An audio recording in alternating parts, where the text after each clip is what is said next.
none bari bazanye ibikoresho bya gisirikare byo kurinda ikirere Iron Dome, bimwe bifatwa nk'ibikoresho by'ingenzi cyane kurusha ibindi ngo bibarinde mu majyaruguru ya Isirayeli ndetse binabarinde ku butaka bwa Liban majyepfo y'umunsi w'umugezi wa Litani, mu gihe ari gutegura ibitero simusiga mu majyaruguru cyangwa se mu gice cy'ambaruguru ya Litani ngo nabo bahigarurire barangize Hezbollah bayicishe bugufi ku rwego ruremereye, ndetse bamaze no gutegura igitero kidasanzwe kuri Beirut murwa mukuru wa Liban, ho bavuga yuko bagomba guhagarika byuzuye abanya-Hezbollah aho bakorera hose no murwa mukuru Liban, nubwo Iran yari yabahaye umuburo mbere bakanga kumva urwishigisha rusoma nimba uri kimanitse igiti ushobora kukibambwaho nkuko byandigendekeye Haman, niko bigendekeye Israel kwa Benjamin Netanyahu.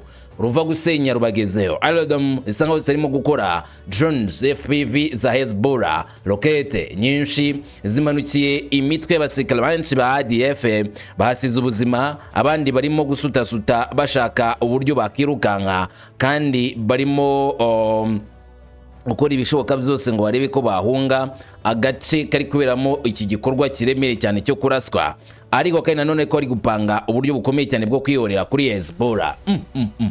Ndaje mbikubwire neza uko bigenze, nyamara inkuru nyamukuru ni kuri kino gihugu cyitwa Iran. Abaperesi bakomeje kwanga kwa gafuka imvugo rimwe. Iran iciye agasuzuguro irihorera kuri Bahrain ndetse na Kuwait, hari yuko za Leta Zunze Ubumwe za Amerika ngo bagaragaze neza yuko banze gusuzugurwa. Mojtaba Hussein Khamenei, ndavuga Ayatollah wa Iran, ahise yerekana neza kaje guhorera Kashem Iran, barasheho ati muzumve neza, ne patusheno nimukadukoreho kuko nago mwagenda amahoro, murabikora muhure n'uruva gusenya. Amagambo IRGC yatangaje yose ndayakubwira. Brett yitwa Mr. Cooper na Mark Rubio mu nteko ya Leta Zunze Ubumwe za Amerika bahaswe ibibazo, ariko babona umuyobozi urimo kudigadiga mu magambo, bari kuhata ibibazo ku bijyanye n'amasezerano ya Iran n'icyo bifuza kuri Iran.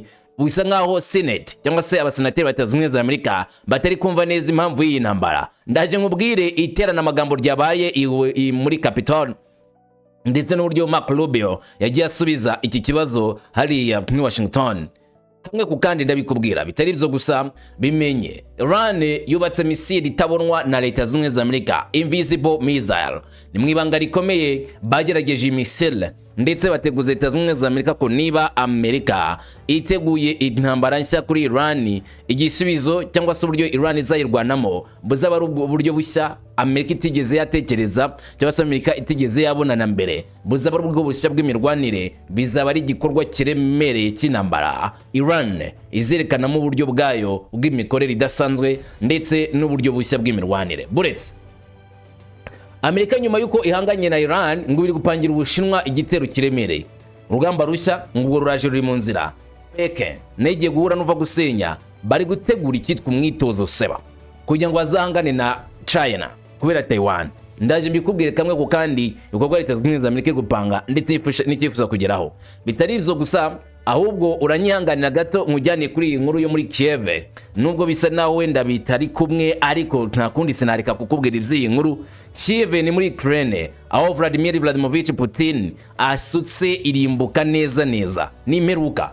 Inzu nyinshi zo muri Kiev zigizwe amatongo za misile byinshi, drone zenga 600 byose bigabwe kuri Kiev cyari rimwe mu gitero gisa nko kwihorera kwa Vladimir Putin, uko byakozwe na Ukraine, ariko bari barategujwe irimbuka nk'iri ngiri ngo nuko babwirwaga ntibumve, ariko ngo bamenye neza ko Leta ya Russia ikiteguye cyangwa se kivuze amaherezo iragikora.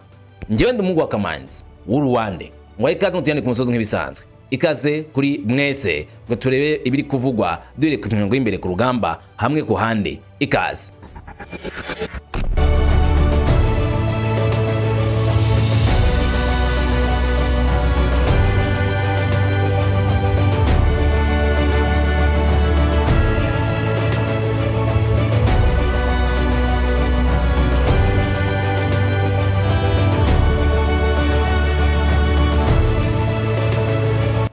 Ndabizi neza uri umwe mu bakurikiranye iby'uru rugamba, twagiye tukubwira kamwe ku kandi mikomeje kubera muri Burasirazuba bwo hagati, ariko usobanukiwe neza ko iyi ntambara muri Burasirazuba bwo hagati iri kuba ku nguni eshatu. Uruhande rumwe ni intambara yabatangiye iri kubera muri Gaza muri Palestine, aho leta ya Israel yavugaga ko kurwanya Hamas ngo barimbure Gaza ndetse na West Bank bahigarurire. Ivyaho bisa naho bicogoye, ariko n'ubundi bijya binyuzamo gutya ibisasu kwitwa muri Gaza biturutse kuri Israel. Aha kabiri ni Liban, igihugu cyo mu majyaruguru ya Israel nanone bifuza kwigarurira. Bashaka gufata ibice byinshi babyita ngo ni mu rwego rwo kwirengera cyangwa se ingamba z'ubwirinzi za Israel. Bari gukora mu majyepfo ya Beirut bigarurira ibice ku bindi barwanya ngo Hezbollah ishyigikiwe na Iran iti olingate mujyange cyangwa se muvyemere aka gace nago mwagafata ngo bikunde nabo bakihagararaho. Ni naho duhereye. Urundi ruhande no rwa Iran nyine ubwo n'igihugu cya Zimwe za Amerika n'Uburusiya bari kurwana. Reka duhere kuri ibingibi bya Israel ndetse na Hezbollah iterwa inkunga na Iran. N'urugamba ruremereye cyane muri iki gitondo ibikomeje kuvugwa nk'igihombo gikomeye cyane ku Israel mu gihe biyemeje guhangana na Hezbollah ikomeje kubarusha gatuza igatera ikarimbura. Yego mvuze ngo korusha gatuza, ushaka guti igihugu cya Israel kirakomeye, nanjye simbihakanye kirakomeye ndetse ifite n'ubushobozi budasanzwe, ariko se ko Hezbollah nayo iri kugaragaza imbaraga. Bibi asigaye yuta cyane ubwo Hezbollah yatsindaga Israel ibitero 41 maze 28 gusa ngo no bagire icyo bakora mu kwirwanaho. Guhindura igice cy'imbere y'amajyaruguru agace gashyushye cyane k'umurwano mu buryo bw'intambara.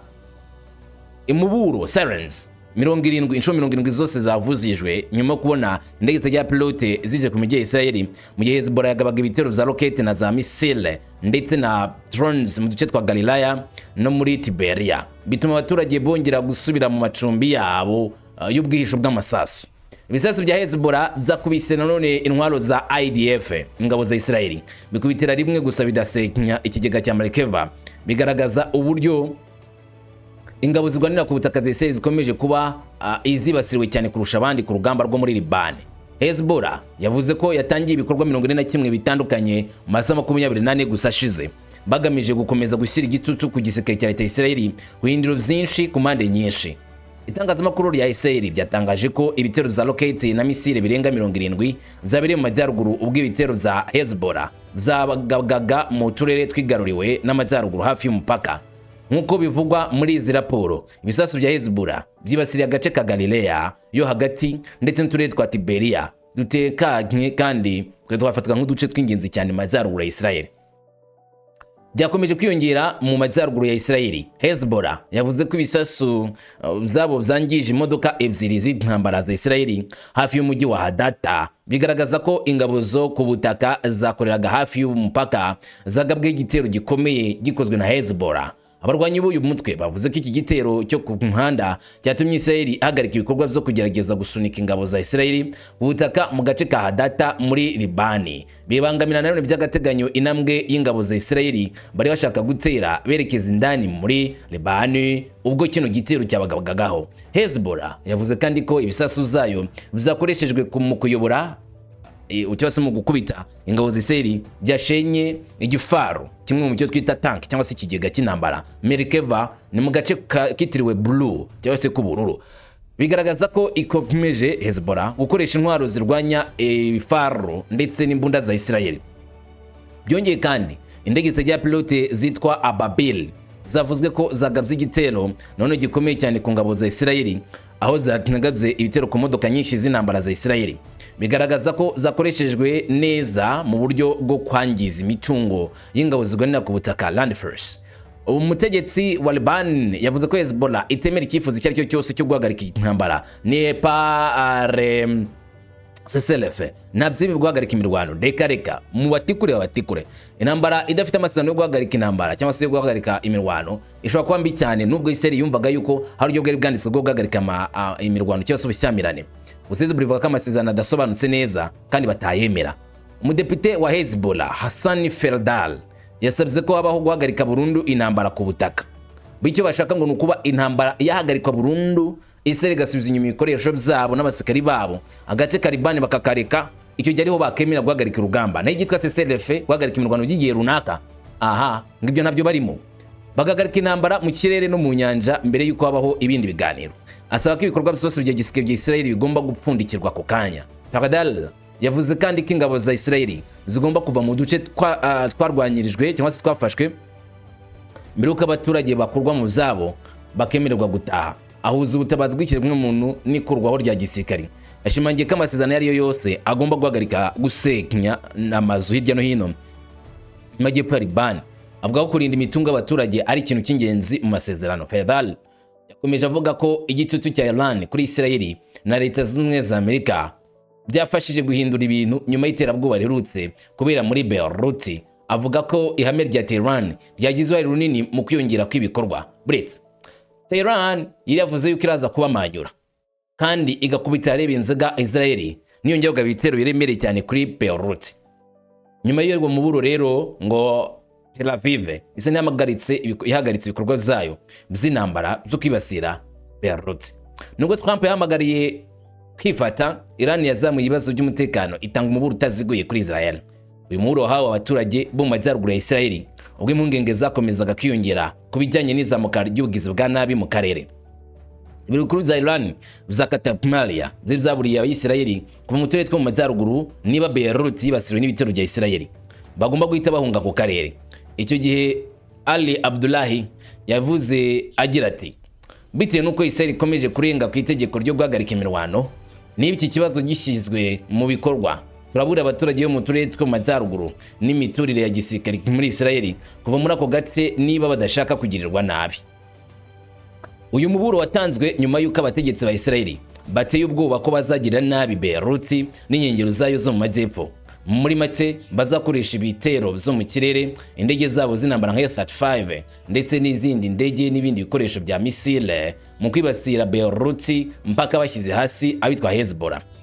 Iran yaburiye ko kwagura ibikorwa bya Isirayeli muri Liban bishobora guteza amakimbirane akomeye cyane kandi bigatuma nanone Iran nayo izana igisubizo kiremereye.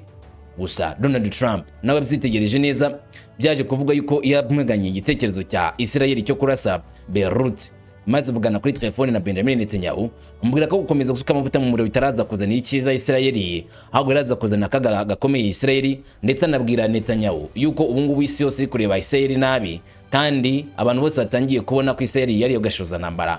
Ati batari ngiye uri ku butegetsi uba waratawe muri yombi kera, hagarika ubwo busazi. N'ubusazi ndimo guhisha ikicarizo cyawe, nawe urebye nabi uzagukoraho. Yesu iri kuvuga, ndavuga Amerika irorohewe ishwi nayimerewe nabi bitewe na gihugu cya Iran gikomeje gukora ibikorwa zacyo kidahagarara, ibikorwa byabo bya gisirikare kuri Leta Zunze Ubumwe za Amerika. Ubwo nibyo ngiyeho rero, ni Iran yongeye kuzana igikorwa cyo kwihorera gikomeye cyane, aho Mokhsaba Hussein Khamenei yakoresheje uburyo bwe bwa gisirikare Kashem bagomba kwihorera. Hari impungenge nshya z'uko akarere kashobora kujya mu ntambara ikomeye. Bivuga ko Iran yateye ibisasu bya misile ku birindiro bifitanye isano na Leta Zunze Ubumwe za Amerika mu Kigobe. Abarinzi b'abatwara ba Iran bemeye ko aribo bateye ibyo bigo bya gisirikare mu buryo bita ko ari uburyo bwo kuhangana na Leta Zunze Ubumwe za Amerika. Iran yavuze ko iki gikorwa ari ukwihorera ku bikorwa bya gisirikare bya Amerika byavuzwe kwibasira ikirwa cya Kashem. IRGC yaburiye ko igitero cyose gishya cyazamurira igisubizo cy'intambara gikomeye cyane cyose kuri Tehran. Iran yatangaje kandi ko imirwano yo mu gihe kizaza izagira ingaruka ku ngabo zose za Leta Zunze Ubumwe za Amerika. Nk'uko raporo ya Press TV ibigaragaza, aho bagaragaje neza icyo Iran itangaza cyangwa se ivuga kuri aya makimbirane. Ni raporo yashyizwe hanze na IRGC isubirwa na Press TV. Ni raporo igira iti, IRGC ya Iran yatangaje ko yateye ibirindo by'ingabo za Amerika n'icyiciro gikuru cy'ingabo za Amerika zikoresha ibisasu n'indege zijya pilote mu rwego rwo kwihimura ku bitero by'Amerika. IRGC yavuze ko indege y'intambara ya Amerika yagunze bwa mbere ubwato bw'intambara bwa Iran hafi y'umugezi wa Hormuz mu ijoro ryakeye, bituma icyumba cya moteri cyangirika. Ati, mu gusubiza rero, IRGC yibasira ubwato bw'intambara bukorana na Amerika bwitwa Panaya bufite ibisasu bya misile zo mu mazi. Nyuma y'igitero cyakurikiyeho cya Amerika mu munara w'itumanaho wa IRGC ku kirwa cya Kashem, ingabo z'indege za IRGC nazo zagabye igitero ku birindiro by'indege na kajugujugu za Amerika mu gihugu kimwe ndetse n'ikigo cy'ubuyobozi cy'ingabo za gatanu za gisirikare. Bati, IRGC iraburira ko ihohoterwa ryose ry'umutekano mu muhora wa Hormuz yazanira igisirikare cya Amerika ikiguzi gikomeye kuri iyi ntambara. N'amagambo yatangajwe na Iran bitangazwa n'ikinyamakuru cyitwa Press TV kigamiye cyane kuri Leta ya Iran bagaragaza neza koko ko igikorwa bagikoze bagangana Leta Zunze Ubumwe za Amerika, kandi ko Leta Zunze Ubumwe za Amerika bayishyuye, kuko Amerika ifite igikorwa gikomeye cyangwa se iri gukora ibikorwa bidasanzwe kuri izi ngabo za Iran, cyangwa se irimo kugaragaza ibishoboka byose ko bashaka kwibasira Iran nayo ikavuga iti ngo dushobora kwicara rero gutyo gusa, tugomba kubasubiza. Nyamara Leta Zunze Ubumwe za Amerika nazo zagize icyo zivuga kuri kino gikorwa cyakozwe na Iran ndetse n'uburyo Leta Zunze Ubumwe za Amerika zabyitwayemo. Ni itangazo ryashyizwe hanze na CENTCOM, ni ikigo cya Leta Zunze Ubumwe za Amerika cy'ingabo muri Burasirazuba bwo hagati. Bagize bati: ingabo za Amerika zatsinze neza ibisasu byinshi bya Iran bya misile na drone, kandi zagabye ibitero byo kwirwanaho ku kirwa cya Kashem mu rwego rwo gusubiza ibitero byageragejwe na Iran muri Burasirazuba bwo hagati ku ya 2 Kamena. Bati: Iran yateye ibisasu byinshi bya misile birekurwa mu bihugu bituranye ndetse n'akarere, icyakora byose byananiwe kurasa ku ntego byari bigamije kurasaho. CENTCOM iti: ibisasu bibiri bya Iran byarashwe muri Kuwait byabuze cyangwa se byacitse intege biteye byajya ku ntego, kandi ibisasu bitatu byatewe muri Bahrain byahise bifatwa n'ingabo zindikire za Amerika na Bahrain. Bati: akanya gato mbere yaho ingabo za Amerika CENTCOM zarashe indege 3 zitagira pilote zo mu nzira imwe zakoreshejwe na Iran zijya ku basirikari bari mu mazi y'akarere mu buryo bukwiye. Iti: ingabo za Amerika zagabye ibitero byo kwirwanaho ku kigo cy'ingabo za Iran kiri ku kirwa cya Kashem, nta mukozi wa Amerika wakomeretse. Iti: ingabo za CENTCOM zikomeje kuba maso kandi ziteguye kwirwanaho ku bitero bidafite ishingiro bya Iran mu gihe cy'imirwano ikomeje muri Burasirazuba bwo hagati. Ariko mu magambo yatangajwe na CENTCOM yowe na Bwana Cooper, ni bigaragaza neza yuko ngo hari gahunda zidasanzwe Iran ibona ko Amerika ifite, ariko na Amerika nikabona ko Iran itoroshye isaha ku isaha yakora ibikorwa byo kwihorera kandi byakwangiza cyane ibikorwa remezo by'ingabo za Leta Zunze Ubumwe za Amerika. Nabo ntibakana ko muri aya masaha ashize habaye gukozanya hagati ya Iran na Leta Zunze Ubumwe za Amerika, nubwo igihugu cya Amerika cyangwa se ingabo za Leta Zunze Ubumwe za Amerika zitangaza ko bitwaye neza imbere y'iki gitero kitoroshye cya Iran, ndetse ko basubije ku buryo bukomeye kandi bwiza cyane. Ingabo za Iran bakaziha isomo. Nyamara rero nubwo wumva ko Amerika ivuga gutyo, ntabwo yorohewe. Mu nteko Bwana Marco Rubio yahaswe ibibazo ku buryo ingabo za Amerika zizakura muri imirwano bahanganye muri Iran. Bamubaza niba bakitega kuzabona igisubizo kuri aya matati cyangwa se bakitega kuzabona inyungu zikomeye. Mu byo Marco Rubio yabajijwe yagize ibyo asubiza, nubwo igisubizo yatanze bamwe mu basenateri batacyakiriye neza. Tumaze amezi menshi tubona inzira ifunze neza, kandi mwasobanuye ko tugiye kubona ifungurwa ry'inzira ya Hormuz, kandi kamaherezo ingurane tuzabona nyuma y'ivyo tuzakuraho ibihano bimwe na bimwe. Ivyo se nibyo ni by'ukuri koko tuzavanaho ibihano bimwe na bimwe? Ni ikibazo babajije Marco Rubio. Bamubaza bati inzira ya Hormuz maze igihe kinini ifunze, kandi batubwiye yuko kugira ngo amakimbirane ahoshe mu karere hari ingurane natwe tugomba kuzatanga cyangwa se tugomba kuzavaniraho ibihano leta ya Iran. None ibyo byaba ari byo? Ni ukuri tuzavanaho ibihano? Oya, ibyo si byo navuze. Icyo navuze nuko twe nibafungura imipaka ya Hormuz tuzakuraho natwe inkumirizi zacu. Imipaka n'inzitizi nibyo bifitanye isano. Bityo rero kugira ngo gahunda ya kirimbuzi noneho ishobore gukurwaho maze bivanwe muri cya gihugu bikoresho bya uranium, ndatekereza ko ibyo ari uranium ikunzwe cyane, natwe tuzavana ibihano kugira ngo uranium yiduhe. Oya, ntabwo ariko gusa bigomba kugenda. Ni ibikorwa zabo zo kwigwizaho umusaruro. Bagomba kumenya ko bagomba kugira ibyo batanga ku buryo bukomeye, kandi bagaragaza ko bateganya utikungahaza. Kandi se nyuma yo kugabanya ibihano byemera abanya-Iran kugurisha petroli wenda nko kubashinwa, teganijwe ko hagati ya miliyari 10 na miliyari 50 z'amadolari babona muri iryo vanwa ry'ibihano. N'amafaranga ngahe twebwe dushobora kubona mu masezerano yo kugabanya ibihano kugira ngo tuvane uranium ikunzwe cyane muri kiriya gihugu cya Iran?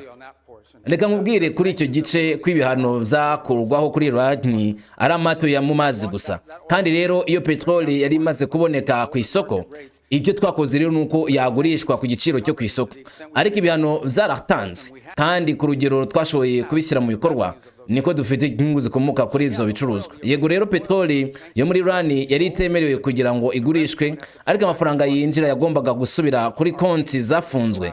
Ibihano twatanzeho byashoboye gukurikizwa. Ndizera ko twafashe mwata 6 muri Indo-Pacifica harimo peteroli ya Iran itemewe. Rero ibyo ntibyari ngombwa ko ari ubucuruzi bwagwingira Iran. Ntibabonye miliyari 50 z'amadolari mu buryo butaziguye, bitewe nuko bashoboye kubona ayo mafaranga ikagera kuri konti zifunze, ahubwo barimo gutakaza amafaranga arenga amadolari miliyoni 100 ku munsi, bitewe n'ibikorwa byacu by'ubukumirizi, kandi izi nzitizi zihari kubera ibikorwa zabo byo gufunga Hormuz. Kandi ndateka ko umwanzuro mfite mu gihe cya bisa nkaho biri kugaragara, muhora Hormuz ushaka gufungurwa mbere yuko ibi tuvuga bigerwaho. Uturimo kwihatira gushaka uburyo bwo kongera kuyifungura, sibyo? Ntabwo ari uguteza ibibazo by'ubukungu mu gihugu cyacu no ku baturage bo mu gihugu, imiryango igerageza kwibeshaho, ahubwo turimo kubona ko abanyirani bashakisha uburyo bwo kubibyaza umusaruro, ahubwo nk'uko twabimenyereye ku Bashinwa kuri za miliyoni z'amadolari. Noneho hano dufite ikibazo gikomeye. Umwanzi wacu uteza kaduruvayo mu karere, utera inkunga bahagarariye iterabwoba, yavumbuye imbaraga zose zo gufunga inzira ya Hormuz. Oya, ntabwo bigeze bajya mu dutsiko two gufunga amahoro. Twe turabyibonera, urabihakana ute? Uravuga ko bidahari kandi turabibona. Intambara yarabaye turabibona. Mwatumye umwanzi wacu ahubwo abo umunyembaraga ukomeye mu biganiro, turimo igihugu gikomeye cyane ku isi, ariko bazana ingingo natwe ikomeye cyane kuri twe. Hadushyize mu kaga. Turasaba ko twakongera kujyana amasezerano. Mwanze mbere na mbere ko tujyana na Iran. Nta muntu usabiriza, ariko simbizi neza niba mudasabiriza bwana Bukagiye cyangwa cyarangiye. Ariko Rubio ntabwo yasubije neza. Oya, nta muntu urimo gusabiriza ikintu cyari cyo cyose. Abanyarwanda bashobora kuba basabiriza wenda kuko ubukungu bwabo burimo gutakaza miliyoni 100 z'amadolari ku munsi. Asobanukirwa ko Iran yari ifite imyigaragambyo mu mihanda mbere yuko wenda ibi byose bitangira. Ibyo byose ni ubukungu muri Iran butifashe neza. Birakomeye cyane rero kurusha uko byemeze mu mezi 6 ashize, ubwo imyigaragambyo yabaga. Bafite izamuka ry'ibiciro byiyongera, ifanga ryabo ryaragabanutse, bari mu ngorane zo gushakisha abakozi ba leta imishahara. Iran iri mu bihe bikomeye cyane, kandi iyo biba bishingiye ku rwego rwa politiki ruri aho, kandi nyumva ko buri wese ari umuntu ushobora mu buryo runaka kubibona, abantu bagakwiriye kuba bafite ibindi bintu bakora muri intambara. Ariko murabona ku mateleviziyo bashobora kugirana amasezerano ejo. Ikibazo bahanganye nacyo ni uko umuyobozi w'ikirenga n'umutwe wa RGC bafite ubudahangarwa gato kuri ibyo bibazo kugeza igihe bashobora kuzemera ukundi. Kandi ngetekereza ko ari cyo cyerekezo barimo kwerekezamo, kuko ukuri aho sinzi aho bavana igitekerezo cy'uko wenda Iran ikomeye kurushaho. Iran nta ngabo zigwa no mazi bafite, batakaje igice kinini cy'inganda zabo zo kurinda ikirere. Iran yatakaje igice kinini cy'ibisasu byayo biraswa kure, kandi ubukungu bwabo burimo kurimbuka buri munsi. Ayo n'amagambo ya Marco Rubio avuga yuko Iran bayishegeshe, ngo kandi Iran nta kintu na kimwe Amerika yayisaba kuko bayimereye nabi. Ahinya Iran nayo ivuga yuko imeze neza ra muri kino gihe, ivuga yuko yihagazeho kandi zarwana Leta zimwe za Amerika. Mu gihe bavuga ibyo bakavuga ko Iran bayiciye intege, idafite ubushobozi na bukeya bwo kwirwanaho, ikomeje kubaka ibisasu ahubwo biremereye. Amerika ubwo itapfa no kubona kuri radari zabo invisible missile, ni misile karabutaka. Ibingiye ushobora kuzumva nawe ukabanza wapapa nk'abandi bose. Gute Iran ikora ikintu nk'iki ngiki? Iran ihishiki amagambo yerutse gusohoka muri RGC ashobora kuba agaragaza ingamba nshya cyangwa se ubushobozi Iran itigeze ikoresha mbere. Iran yabari gushyira ibisasu byo ku Rwanda kugira ngo iterwe Leta zimwe za Amerika nk'uburyo buhishe bwo gukumira imbaraga za Leta zimwe za Amerika. Iyo Iran ivuga ko intambara itayi izaba itandukanye nize impinduka cyangwa se ubwoko bushya bw'intambara, Iran ivuga ko izaba irimo kurwana. Ese Iran yaba yateguye ibisasu bya misile byiyishe cyangwa se ikoranabuhanga rya kimwe naryo rishobora kwirinda ibitero bya Leta zimwe za Amerika ndetse turashobora no kuvumburwa n'ingabo za Leta zimwe za Amerika? Iyo Iran ivuga ko ingabo zose ziteguye kurushaho uko byari bimeze mbere, ni iki bivuze mu by'ukuri? Ni gute izo ngabo muri kino gihe zikomeye kurusha uko zimeze mbere? IRGC yaburiye ko ingabo za Iran ubu zihagaze ku rwego rwo hejuru cyane kurusha mbere. Ibi bikaba bigaragaza ko ziteguye neza mu mitwe ya gisirikare n'abashinzwe umutekano hirya no hino. Iran yaburiye ko intambara na Leta Zunze Ubumwe za Amerika na Israel niramuka isubiriye izakoresha intwaro nyinshi kandi zitandukanye kurusha izakoreshejwe mbere, bigaragaza impinduka mu mayeri n'ubushobozi. Umuvugizi wa IRGC yemeje ko nubwo Amerika yashyizeho ingamba, Washington yananiwe gusenya burundu Iran uburyo bwose bwo kugenza umuhora wa Hormuz, bituma Tehran iba ikigo gikomeye mu nzira y'ingenzi cyane yo mu mazi. Yongeraho ko Washington idashobora kwigarurira iyi nzira ya Hormuz uko byagenda kose, ndetse no mu gihe gito. Ibi bikaba bishimangira ko Tehran ikomeje kugira uruhare mu gutwara ubwato bunyura muri ramuhora. Umukozi wa IRGC Sardar Mohebi yavuze ko Iran yiteguye guhangana n'ibibazo byose bishoboka. Avuga ko igihugu cyateguye kandi gitoza guhangana n'ibibazo byinshi bya gisirikare. Mohebi yakomeje avuga ko Leta Zunze Ubumwe za Amerika zananiwe kugera ku ntego zazo z'ingenzi mu gihe cy'intambara ya nyuma. Agaragaza ko Tehran yarwanije intego za Amerika mu buryo butangaje. Gusa ariko ibi bigomba gutera ubwoba Leta Zunze Ubumwe za Amerika. Ubwuzu bukomeje kwiyongera kuvaho ingabo za Amerika na Israel zigabye ibitero kuri Iran muri Gashyantare, bigatuma ako karere akagira ikibazo gikomeye kandi kakagira ibibazo bya diplomasi. Tehran yihoreye ibitero byinshi byibasiriye igihugu, bakaba ibitero kuri Israel n'ingabo za Leta Zunze Ubumwe za Amerika, bigaragaza ko akarere kakomeje kwiyongera amakimbirane, ndetse binatera ubwoba ko imirwano ishobora kongera gusubukura. Ubwo imirwano yari ikomeye, Iran yafashe ingamba zo gufunga Hormuz Strait, ibangamira inzira ikomeye cyane y'ubwato ku isi butwara petrol, bituma isoko mpuzamahanga rihungabana. None ubu Iran yazamuye mu kirere rwa misile rutura, bavuze ko ari imwe muri za misile ishobora guta mu gatego Leta Zunze Ubumwe za Amerika, icyo Amerika itigeze na rimwe imenya neza ko Iran itunze, ariko gishobora gutaba kigiye gutangira gukoreshwa mu gihe ibitero bishya bigiye gutangira kuri Iran. Nyamara amakuru yemeza ko Leta Zunze Ubumwe za Amerika itakora irindi kosa ryo kuza guhangana na Iran mu gihe abonye ko Iran niba abagabo bahagarara ku ijambo ryabo. Nimbavuze bati turihorera, barihorera. Nimbavuze bati turarwana, ubwo bararwana. Ntago batinda, nta nubwo batindiganya, bakora ishoka byose bakakora urugamba rweruye mu buryo bwa nyabwo. Iran yagaragaje neza ubushobozi bukomeye ku mirongo y'imbere ku rugamba, buryo Leta Zunze Ubumwe za Amerika nayo zitegereza Iran bakabagira amakoba, kavuga ati bano bagabo rero sasa wangana nabo bisaba kwitonda. Bisaba kwitonda. Hanyuma sibyo gusa biri kuvugwa, ahubwo ndebera Amerika ntabwo ari kwiyahurara nyuma yo guhangana na Iran ngo yerekeje ku Bushinwa. Wari kubona neza ko Ubushinwa nabwo burimo kuzamura umutwe, agomba kuwucisha bugufi. Mu gihe intambara irangiye hagati y'igihugu cya Iran cyangwa se irimo gushyirwa ku muherezo, ku musozo wayo, Amerika irimo kureba Uburusiya n'Ubushinwa. Amerika birimo gukoresha amamiliyoni y'amadolari kugira ngo yongere imbaraga z'imirwano mu mazi. Ingabo zirwanira mu mazi za Amerika zikomeje guhangayikishwa n'Ubushinwa n'Uburusiya, bikomeje gukora ibisasu bya misile bigamije kuroheka amato ya Leta Zunze Ubumwe za Amerika. Bivuga ko ingabo za Amerika zirwanira mu mazi zirimo gushora miliyoni 100 z'amadolari mu myitozo ihanitse yibanda ku kurasa ibisasu bya misile. Amato menshi y'intambara ya Amerika barimo kwitoza by'umwihariko gukumira ibisasu bya misile byihuta cyane, nk'uko bitangazwa na Defense Blog. Misile zikoreshwa mu myitozo zigenewe kwigana intwaro zikoreshwa mu ntwaro z'Uburusiya ndetse n'iz'Ubushinwa. Bivuga ko ingabo zirwanira mu mazi za Amerika zasinye amasezerano miliyoni 100 z'amadolari n'ikigo cy'ingabo cyo muri California kubera icyo gikorwa barimo gukora, kugira ngo bitegure igitero cyaba icyo aricyo cyose kitutse kuri gitutse kuri China cyangwa se Uburusiya. Ishema rya miliyoni 100 z'amadolari rizatera inkunga gahunda ya misile zo mu bwoko bwa Coyote Supersonic Sea Skimming. Muri gahunda ingabo za Amerika zirwanira mu mazi zitoza gutegura inzira yo kugaruka kwigana ibitero cyangwa se kurasana n'abanzi babo. Coyote niyo systeme yonyine y'Abanyamerika ishobora gukora ibikorwa bya rutura mu guhangana ibisasu byo mu bwoko bwakozwe n'Ubushinwa n'Uburusiya bukubita amato hasi cyangwa se mu ndiba y'amazi. Yakozwe mu buryo bwo kuguruka nk'igitero cyangwa se nko kuguruka ijya gusama ikindi gisasu. Bivuga ko iyi gahunda y'imyitozo izakomeza mu gihe cy'imyaka 5 hakoreshejwe urubuga rwa misile rwa Coyote. Urugero, misile ya mu Bushinwa yitwa EJ-12 irwanya ubwato ikurikiza imiterere yo mu mazi isa cyane cyane ni ya Coyote. Misile ya Onyx yo mu Burusiya nayo yo mu bwoko bwa P-800 ifite imiterere nk'iyo nanone ya Coyote yo muri Amerika yagenewe kwigana ubwo bushobozi bw'Abarusiya n'Abashinwa. Coyote impamvu ari ingenzi ifite imbunda nini cyangwa se umunwa munini wa GKL 133 Akoyete yagenewe kwigana ibitero bya misile zo kurwanya amato mu buryo bw'ukuri bihura n'ingabo zirwanira mu mazi za none. Misile y'ingenzi kandi ishobora kugera ku muvuduko urenze w'ijwi inshuro 2.5. Ikindi kandi ukamenya ko iyi misile igwanira ndetse kutumburuke bwo ku rwego rwo hejuru.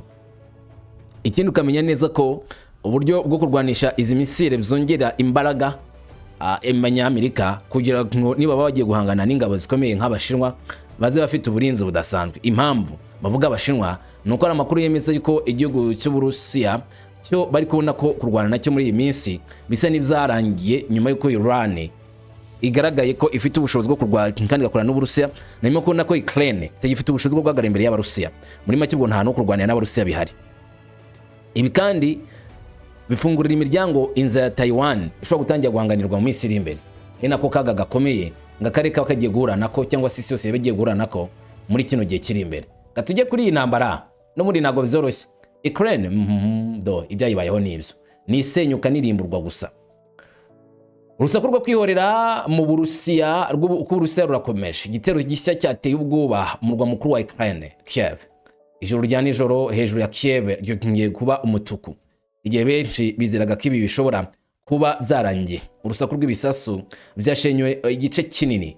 Inzogera cyangwa se twakita impuruza zaranguriye mu murwa mukuru wa Ukraine. Imiryango yihutiye kujya mu bigo by'icumbi, abana bakuwe mu buriri bwabo kandi mu kanya gato gusa irimbuka ryari muri Ukraine. Habaye ikindi gice cy'intambara cy'ubugome cyateye ubwoba. Aho Uburusiya bwazanye imbaraga zabo, imirwanire mishya ndetse n'imikorere idasanzwe. Mu byumweru bishize Uburusiya bwateje kimwe mu bitero bikomeye cyane y'indege zijya pilote na za misile kuri Kiev, byohereza ibintu byinshi mu mujyi ndetse binasiga ibyangiritse ari byinshi. Kandi ubu bwoba bwakomeje kwiyongera ko abantu bagifungiye munsi y'ibisigazwa by'inyubako zarimbutse batari basha kubonwa nk'imirambo. Igitero cyabaye mu masaha ya kare yo kuwa kabiri mu gitondo, abaturage bakanguye n'amajwi menshi adashirikanywaho yamenyekanye cyane muri iyi ntambara. Urusaku rw'indege zitagira abapilote zinjira, inkuba y'ibitero za misile no kutizera biteye ubwoba icyo bita umutuzo muri kino gihugu. Ndetse biraza gukurikiraho ngo ni ibiki. Ngabategetsi ba Ukraine babivuga, Urusiya bwatangije igitero gihuriyeho kibasiriye uduce twinshi tw'umurwa mukuru Kiev. Imwe mu ngaruka mbi cyane yabayeho mu karere ka Kiev n'agace ka Podilsky. Inyubako y'inzu nini yaguye igice kimwe cy'inyuma, aho abayobozi bitaga ko ari ahantu y'ingenzi cyane. Amayeri yateye ubwoba yakoreshejwe muri kino gitero niyo ubwayo yabatunguye. Ni igitero gifite intego nyinshi. Hanyuma gato hakurikiraho indi myigaragambyo kenshi ifatwa nkaho ari uburyo bukomeye cyane bwo kurwanya mpereza nguhereze. Ubwo amatsinda y'abatabazi yageraga aho ibintu byaturikiye, bahuye n'imisozi ya za sima n'inyubako byinshi byituye hasi, ibirahuri byamenetse ndetse n'inkongi z'imiriro ku nyubako nyinshi. Abakozi bashinzwe ubutabazi bahise batangira gushakisha mu bisigazwa by'izi nzu. Buri munota wari ufite akamaro. Ijwi ryose rituruka munsi y'ibisigazwa ritaka ryashoboraga gusobanura itandukaniro hagati y'ubuzima ndetse n'urupfu. Abayobozi baburiye ko raporo zibanze zigaragaza ko abaturage bashobora kuba bagifungiraniwe munsi y'inyubako za senkite. Ahandi hose muri Kiev irimbuka nanone ryakomeje kandi riteye ubwoba. Igitero cya misile gikekwaho cyagabwe ku nyubako ndende y'amagorofa 28 mu karere ka Shoshenkovsky. Inkongi y'umuriro yatejwe iyi nyubako yari inkongi ikomeye kandi ku buryo budasanzwe. Umuriro wazamutse ku mpande z'inzu ndende ubwo amakipe y'abatabazi yarwaga kugira ngo bahazimye uyu muriro we gukwirakwira. Abaturage barebye uko umwotsi wazamukaga mu kirere cya mu gitondo, batabashaga kubona ibyo ngibyo hambere, maze bituma ubwoba buba bwinshi kuri bo. Mu magorofa 9 yo guturamo, inkongi y'umuriro yongeye gutera ubwoba maze nanone kwiza handi. Ibice byatwitse byahise bimanantuka, maze amadirishya aramenagurika, imodoka zihasi zirangirika ndetse zimwe zirashya. Ibigo byangiritse cyane, agace kose kabyutse gasanga kari mu kaga gakomeye. Iki gitero cyatandukanije cyane uko ubuzima bwari busanzwe buriho ndetse n'uko ibintu bimeze. Nibutse ko bari mu gihe cy'ubukonje. Abayobozi batangaje ko imitungo y'ubucuruzi, amazu yo guturamo, inyubako rusange n'ibikorwa by'ingenzi byangiritse ndetse n'ivuriro ryo muri ako gace ryahagaritswe. Hafi aho ibisigazwa byaguye ku butaka bw'ishuri ry'incuke. Nukwibutsa biteye ubwoba ko intambara itameze neza kuri Ukraine. basa naho basumbirijwe cyane. Ubwo nanone igitondo cyatangazaga kuri Kiev ingana igitero yarushijeho kwiyongera. Nibura umuntu umwe niwe wemejwe ko yapfuye, abandi benshi baracyari munsi bisigazwa kandi benshi bakomeretse. Ibitaro byuzuye abantu bagiye kuvurwa, ndetse amakuru yemeza ko n'abasirikare benshi bibasiriwe cyane n'ibitero za misile za Russia byaje byibasira kino gice cya Kiev. Kiev isa naho yagizwe irimbukiro cyangwa se kuzimu gushya. Amatsinda y'ubutabazi azimya umuriro asa n'atagishoboye kugenzura uyu muriro uri kwaka muri Kiev, kandi inshuro nyinshi harimo kugaragara neza cyane ko ubuzima bw'abantu bushobora gukomeza kuhungabana ndetse akajagari kakaba kenshi.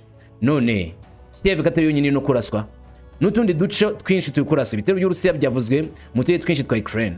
Dnipro ibisasu byaturikiye mu duce tw'abaturage. Kiev undi mujyi cyangwa Kharkiv undi mujyi wagiye uhura n'ibisasu by'Abarusiya kenshi. Ibitero bishya byasize abantu bakomeretse muri Kharkiv. Hirya no hino muri Ukraine abayobozi batangaje impfu nyinshi n'inkomere nyinshi zatewe n'ibikorwa by'Uburusiya mu ijoro ryakeye. Kandi ibi byose bigaragaza neza cyane uburemere burusaba gukorana bino bitero, basa naho ntacyo bitayeho ku gihugu cya Ukraine. Nanjye nti amasaha y'imbere ahatse byinshi, uko bucya bukira ujye ukomeza kubana natwe uzajya umenya byinshi. Uri inshuti nziza, ugira amahoro, imisha n'amahirwe. Ndi Mungu wa Kamanzi w'Uruwande, amahoro.